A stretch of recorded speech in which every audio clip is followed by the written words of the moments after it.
All right, we're here at stop number 3 of the day, the Allegheny Portage Railroad Historical Site.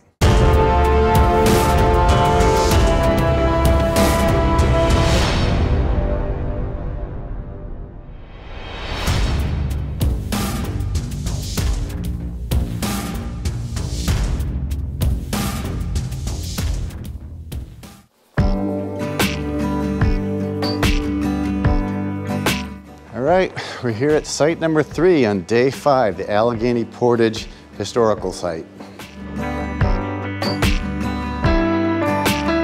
Just finished up the visitor center there. A lot of interesting stuff on the types of goods they carried, both eastbound and westbound. It was a great movie, and the interesting part about this was only in operation for about 20 years or so. It was trying to compete with the Erie Canal to the north and the to-be-built Chesapeake and Ohio Canal. And Pennsylvania didn't want to be left out, so they devised a scheme to get across the Allegheny Mountains with this incline plane. So you had 10 inclines to bring the boats from Hollidaysburgh to Johnstown. And from Johnstown, you floated all the way to Pittsburgh. In Pittsburgh, you could take a steamer all the way out to New Orleans on the Mississippi. This was very early in the railroad age when steam engines didn't have a lot of power. So these steam engines could go faster than a horse on a flat land, but they really couldn't go up and over the hills. The demise of the Allegheny and Portage Railroad came when the Pennsylvania Railroad built its private line north of here using larger locomotives and building tunnels through Gallitzin instead of trying to go over the hills like they did here. Back then, it would have taken a 4-mile tunnel to go from one side to the other with a canal running through it, so that really wasn't very practical. That's why they built the series of inclined planes. The Allegheny and Portage Railroad used stone sleepers like they did in England. They could have used wood, but they were basically copying the railroads in England. Here we see examples of stone cutting. These sleepers would be attached and the rail would be stuck inside the sleeper, and then they would be spaced appropriately to keep the gauge. Here we are looking down incline number 6 towards Hollidaysburgh. We're going to take a walk down there to check out the Skew Bridge in a little bit, but behind us is a engine house number 6, which was a recreation done for the National Park Service.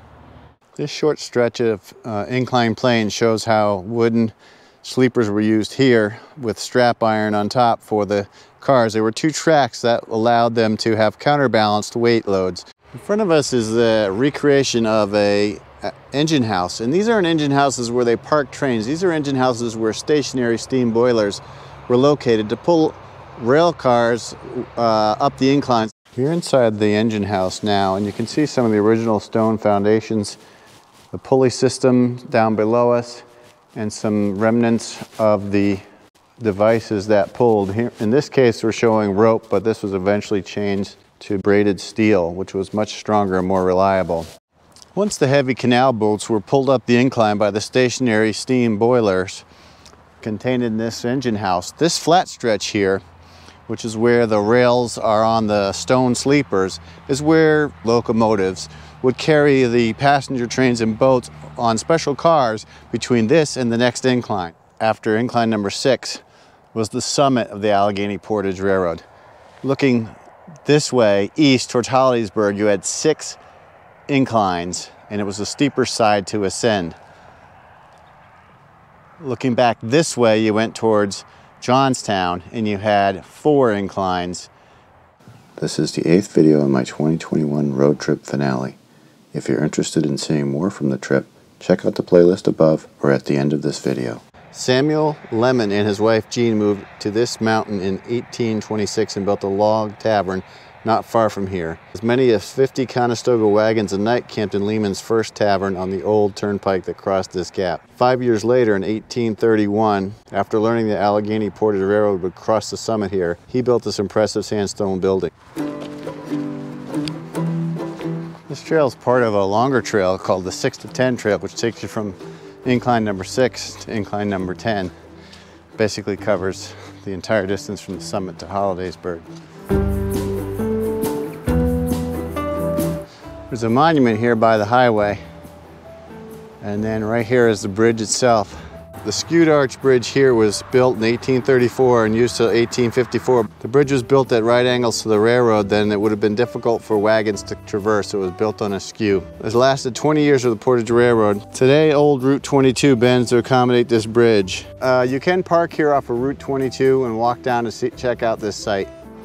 We're standing underneath the skewed arch bridge to give some perspective. I'd go a little bit further, but it's pretty wet down here.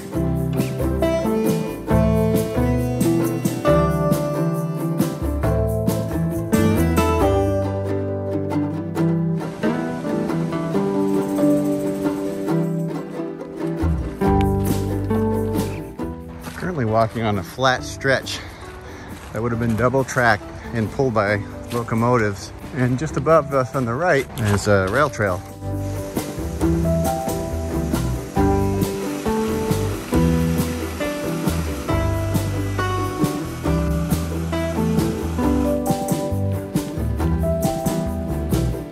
We are here in Hollidaysburgh, and this is a canal basin park. While not part of the Allegheny and Portage Railroad historical site, this is where it all started. The boats came in from Philadelphia, and from here we went up and over the Alleghenies till we got to Johnstown.